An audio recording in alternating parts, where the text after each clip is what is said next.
جابر بن عبداللہ کہتے ہیں کہ اللہ کے رسول صلی اللہ علیہ وسلم نے فرمایا، اگر ابن آدم اپنے رزق سے اسی طرح بھاگے جس طرح موت سے بھاگتا ہے تو بھی رزق اسے اسی طرح پالے گا جس طرح اسے موت پا لیتی ہے، یعنی اس کا رزق اس تک پہنچ کر رہے گا۔ اس سلسلے میں ایک بہت اہم بات یاد رکھنے کی ہے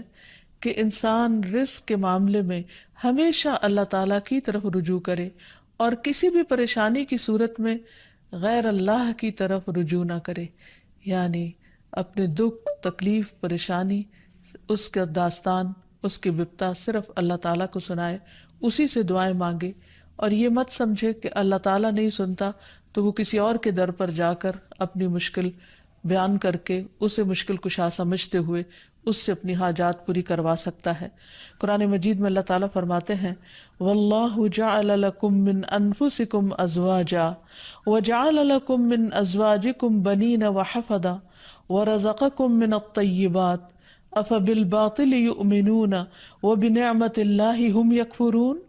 وَيَعْبُدُونَ مِن دُونِ اللَّهِ مَا لَا يَمْلِكُ لَهُمْ رِزْقًا مِّنَ السَّمَاوَاتِ وَالْأَرْضِ شَيْئًا وَلَا يَسْتَطِيعُونَ۔ اور اللہ نے تمہارے لیے خود تم ہی سے بیویاں بنائیں اور تمہارے لیے تمہاری بیویوں سے بیٹے اور پوتے بنائے اور تمہیں پاکیزہ چیزوں سے رزق دیا، تو کیا وہ باطل کو مانتے ہیں اور اللہ کی نعمت کا انکار کرتے ہیں؟ اور وہ اللہ کے سوا ان کی عبادت کرتے ہیں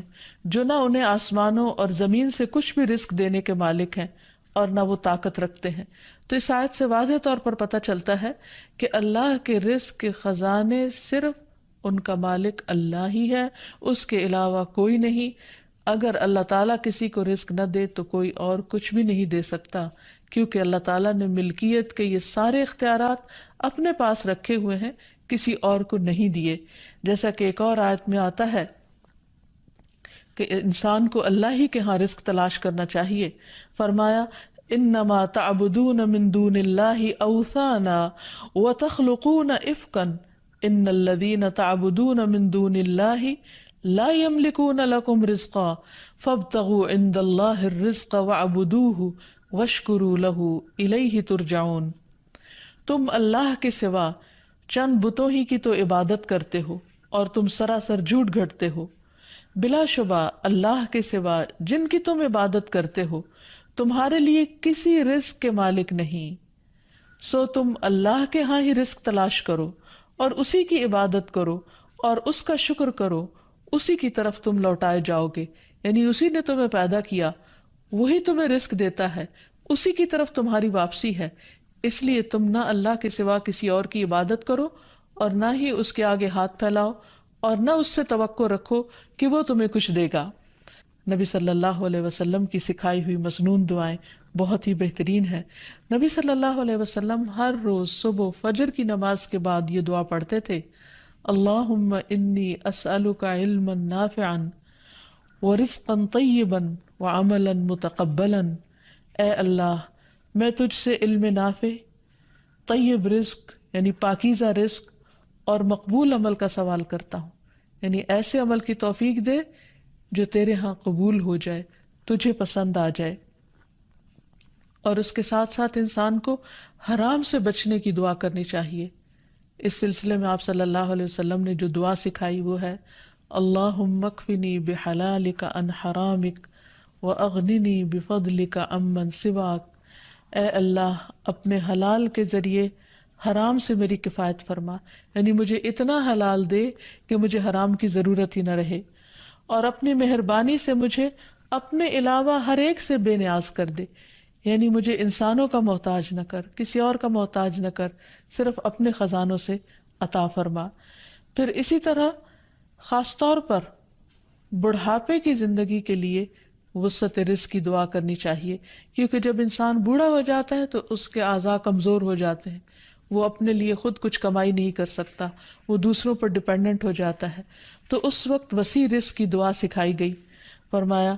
اللہم اجعل اوسع رزقک علی عند کبر سنی وانقطاع عمری۔ اے اللہ، جب میں بوڑھا ہو جاؤں اور میری عمر ختم ہونے لگے تو میرے رزق کو وسیع کر دے۔ اور رزق کی دو بڑی قسمیں ہوتی ہیں، ایک وہ رزق جو ظاہری طور پر جسموں کی غذا بنتا ہے یا انسان کی مادی ضروریات پوری کرتا ہے، اور دوسرا روحانی رزق، اور وہ رزق جو انسان کے غم ہم کو دور کرتا ہے، یعنی لوگوں کی محبت اور توجہ، اور خاص طور پر بڑھاپے میں اولاد اور رشتہ داروں کا قریب ہونا، پاس ہونا، یہ انسان کی بنیادی ضرورتوں میں سے ہے۔ تو انسان جب خود کچھ کرنے کے قابل نہ رہے، ہاتھ پاؤں ہلانے کے قابل نہ رہے، تو عموماً وہ لوگوں پر ایک بوجھ بن جاتا ہے، اور یہ چیز انسان کے لیے بہت پریشانی کا باعث ہوتی۔ انسان جب جوان ہوتا ہے، بہت کچھ کما رہا ہوتا ہے، تو سب اس کو لک فارورڈ کرتے ہیں، سب اس سے محبت کرتے ہیں، سب اس کے پیچھے جاتے ہیں، کیونکہ اس کی ذات سے لوگوں کو فائدہ پہنچتا ہے۔ لیکن بڑھاپے میں انسان اس طرح فائدہ نہیں پہنچا سکتا، تو پھر انسان کے لیے پریشانی ہوتی ہے، اور اسے تنہائی کا احساس بھی ہونے لگتا ہے، اور اس کے لیے انتہائی اذیت کے دن ہو جاتے ہیں۔ وہ اپنے حسین ماضی کو بھی یاد کرتا ہے، کامیاب زندگی کو بھی یاد کرتا ہے، اور اپنے مستقبل کو بھی دیکھتا ہے کہ موت قریب آ لگی ہے۔ تو ایسے میں یہ دعا بہت فائدہ مند ہے کہ اے اللہ، جب میں بوڑھا ہو جاؤں اور میری عمر ختم ہونے لگے تو میرے رزق کو وسیع کر دے۔ اور جب انسان کے پاس اپنی ضرورت کا ہوتا ہے بڑھاپے میں بھی، تو انسان یکسوئی کے ساتھ اللہ سبحانہ وتعالیٰ کی عبادت اور زیادہ کر سکتا ہے۔ اسی طرح اپنے لیے اور اپنی اولاد کے لیے وسیع رزق کی دعا کرنی چاہیے، جیسے ابراہیم علیہ السلام نے دعا کی تھی، ربنا انی اسکنت من ذریتی بواد غیر ذی زرع عند بیتک المحرم ربنا لیقیموا الصلاة فاجعل افئدة من الناس تہوی الیہم وارزقہم من الثمرات لعلہم یشکرون۔ اے ہمارے رب، بے شک میں نے اپنی کچھ اولاد کو اس وادی میں آباد کیا جو کسی کھیتی والی نہیں، تیری حرمت والے گھر کے پاس، اے ہمارے رب، تاکہ وہ نماز قائم کریں۔ سو کچھ لوگوں کے دل ایسے کر دے کہ ان کی طرف مائل رہیں، اور انہیں پھلوں سے رزق عطا کر تاکہ وہ شکر ادا کریں۔ تو اس میں ہم دیکھتے ہیں کہ ابراہیم علیہ السلام اپنے بچوں کے لیے روحانی رزق کی دعا بھی کر رہے ہیں، جذباتی محبت کے رزق کی دعا بھی کر رہے ہیں، اور پھر اس کے ساتھ ساتھ جسمانی رزق کی دعا بھی کر رہے ہیں جو ہر انسان کی ضرورت ہے، اور اس میں سے بھی بہترین رزق یعنی پھلوں کے رزق کی دعا کر رہے ہیں، کیونکہ انسان کو اللہ تعالیٰ کا صرف رزق ہی نہیں مانگنا چاہیے، بہترین رزق مانگنا چاہیے۔ یعنی ایک تو سمپل سی دعا ہے اللہم ارزقنی، اور پھر ورزقنا وانت خیر الرازقین، اور ہمیں رزق دے اور تو سب رزق دینے والوں میں سے بہترین ہے۔ رزق کی تنگی میں خاص طور پر استغفار بہت فائدہ دیتی ہے، یعنی انسان کے گناہ انسان کے رزق کے راستے میں رکاوٹ بن جاتے ہیں۔ اور آخر میں یہ بات یاد رہے کہ انسان کے رزق میں اکثر اس کے اپنے گناہ رکاوٹ بن جاتے ہیں، اس لیے جب انسان ان گناہوں سے توبہ کرتا ہے، استغفار کرتا ہے، تو اللہ تعالیٰ رزق کے دروازے کھول دیتے ہیں، جیسے اللہ تعالیٰ کا وعدہ ہے۔ قرآن مجید میں آتا ہے، نوح علیہ السلام نے اپنی قوم سے کہا، فَقُلْتُ اسْتَغْفِرُوا رَبَّكُمْ إِنَّهُ كَانَ غَفَّارًا يُرْسِلِ السَّمَاءَ عَلَيْكُمْ مِدْرَارًا وَيُمْدِدْكُمْ بِأَمْوَالٍ وَبَنِينَ وَيَجْعَلْ لَكُمْ جَنَّاتٍ وَيَجْعَلْ لَكُمْ أَنْهَارًا۔ اور کہا کہ اپنے رب سے معافی مانگ لو، بلا شبہ وہ بڑا معاف کرنے والا ہے، وہ تم پر آسمان سے خوب بارشیں برسائے گا، اور تمہاری مال اور اولاد سے مدد کرے گا، تمہارے لیے باغ پیدا کرے گا اور نہریں جاری کرے گا۔ تو اس سے یہ پتہ چلتا ہے کہ دنیا میں جتنی بھی راحتیں اور رزق کی قسمیں ہیں، ان سب کی کنجی استغفار ہے۔ تو اس لیے انسان کثرت سے اپنے گناہوں پر توبہ کرتا رہے۔ حضرت حسن بصری کی مجلس میں ایک شخص آیا اور کہنے لگا کہ اس کے ہاں اولاد نہیں، تو انہوں نے اس کو استغفار کا حکم دیا۔ دوسرے شخص نے کہا کہ ان کے ہاں قحط سالی ہے، بارشیں نہیں ہو رہی، تو انہوں نے ان کو استغفار پڑھنے کے لیے کہا۔ تیسرا شخص آیا اور کہنے لگا کہ اس کے رزق میں مشکل ہے، تو انہوں نے اس کو بھی یہی نسخہ بتایا۔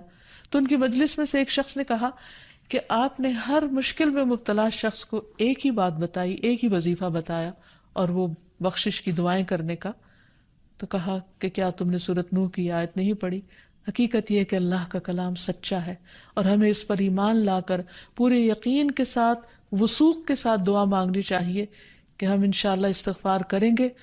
تو آسمان سے اور زمین سے رزق اگلنے لگے گا، ابلنے لگے گا۔ اللہ تعالی ہمیں اپنی رحمتوں سے نوازے۔ اور استغفار کے لیے سمپل، اے اللہ مجھے بخش دے، اے اللہ مجھے معاف کر دے، اے اللہ میرے اگلے پچھلے سارے گناہوں کو معاف کر دے، اللہم اغفر لی، استغفر اللہ ربی من کل ذنب و اتوب الیہ۔